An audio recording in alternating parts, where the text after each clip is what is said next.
नमस्कार मित्रों, बुक्स अड्डा में आप सभी का स्वागत है।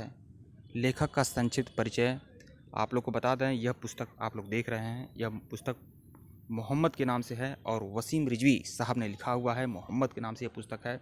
इस्लाम धर्म में क्या है क्या नहीं है इसके बारे में जानकारी इस पुस्तक में मिलती है और यह आप लोग देख सकते हैं वसीम रिजवी साहब ने लिखा हुआ है। बहुत ही बड़े इस्लामिक स्कॉलर हैं और उन्होंने इसे प्रकाशित करवाया है। और पहले अध्याय में हम लोगों ने संक्षिप्त परिचय देखा हुआ था, मतलब इस पुस्तक का संक्षिप्त परिचय, लेकिन इस अध्याय में हम लेखक का संक्षिप्त परिचय देखेंगे। कुल मिलाकर वसीम रिजवी साहब के पूरा का पूरा जीवन परिचय देखेंगे। वसीम रिजवी साहब की विचारधारा क्या है वह देखेंगे और उनको यह पुस्तक क्यों लिखना पड़ा इसके बारे में भी विचार करेंगे। बहुत ही बढ़िया बेहतर जानकारी आप लोग को मिलेगी। उन्होंने जो इस्लाम को समझा है, जाना है, उसके बारे में उन्होंने यह पुस्तक मोहम्मद लिखी हुई है, जो मोहम्मद के ऊपर है, जो इस्लाम के इस्लाम के प्रवर्तक कहे जाते हैं, उनके आधार पर यह पुस्तक है। तो लेखक का संक्षिप्त परिचय, मतलब वसीम रिजवी साहब का संक्षिप्त परिचय इस वीडियो में देखेंगे। मेरे पिता स्वर्गीय सैयद मोहम्मद जकी का देहांत उस वक्त हो गया था जब मैं 10 साल का था। अपने भाई बहनों में सबसे बड़ा हूँ। मेरे 2 भाई और 1 बहन है। ग्रेजुएशन तक अपनी पढ़ाई पूरी करने के बाद मैं अपने परिवार का सहारा बनने के लिए नौकरी की तलाश में सऊदी अरब चला गया। सऊदी अरब में मैंने एक रेस्टोरेंट में नौकरी की।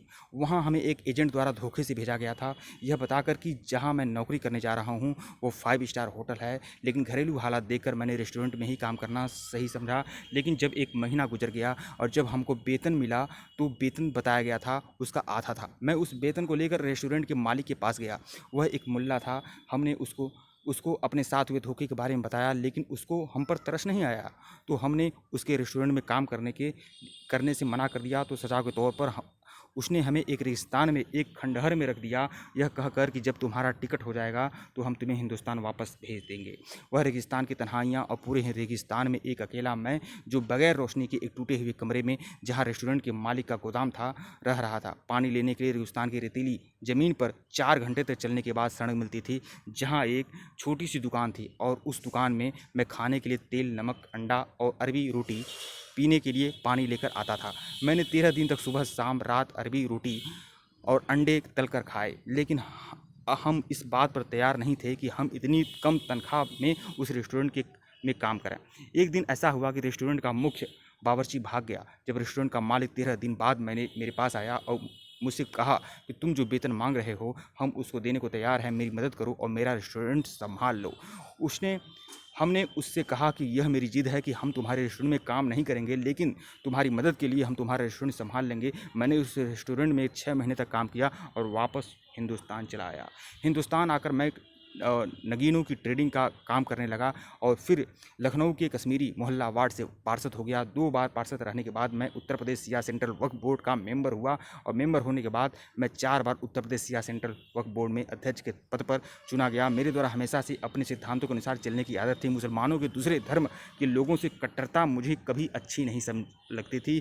मैं मंदिर भी जाता था, मेरे बहुत से दोस्त हिंदू थे, उनके घर भी जाता था और अपने उन दोस्तों के साथ रहना पसंद करता था जो दिल से किसी दूसरे धर्म के लोगों के साथ कट्टर न हों। बचपन में मेरे माता पिता ने मुझे कुरान मजीद पढ़वाया। एक मौलवी साहब मुझे पढ़ाने आते थे। जब एक कुरान मजीद मैंने पढ़ लिया तो मोहल्ले में रिश्तेदारों में मिठाई बांटी गई।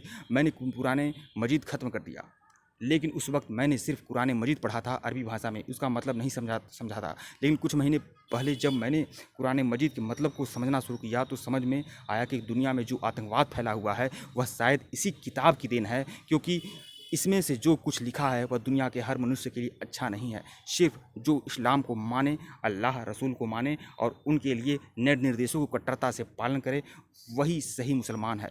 यह मेरे समझ में नहीं आया। जब मैंने कुरान मजीद में जो मानवता के विरुद्ध आयतें लिखी गई थीं उनका विरोध किया तो भारत के सुप्रीम कोर्ट में एक याचिका दाखिल की गई, परंतु एक धार्मिक किताब को मानते हुए न्यायालय द्वारा मेरी याचिका खारिज कर दी गई। परंतु मेरी याचिका मानवता पर आधारित थी, मानव अधिकारों पर आधारित थी, आतंकवाद से अपने देश में चल रही गतिविधियों को सुरक्षा पर आधारित थी। लेकिन हम अपने न्यायालय के फैसले का सम्मान करते हैं, इसलिए उस पर कोई टिप्पणी नहीं करना चाहते।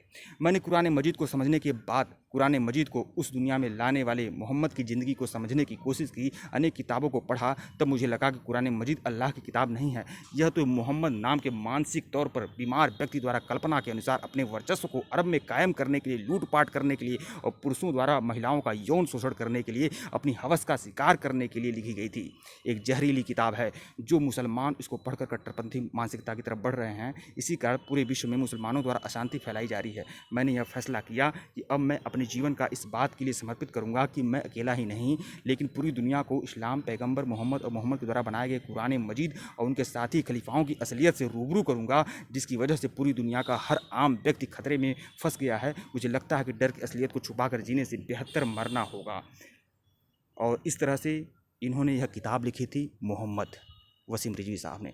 तो वसीम रिजवी साहब का यह एक संक्षिप्त परिचय था। इसके पहले मैंने पुस्तक का संक्षिप्त परिचय दिया था कि पुस्तक में क्या क्या है, लेकिन यह जो आपका यह अध्याय जो है इसमें लेखक का संक्षिप्त परिचय है। तो अगली वीडियो में हम लोग अगले टॉपिक को देखेंगे, इस्लाम, आतंकवाद।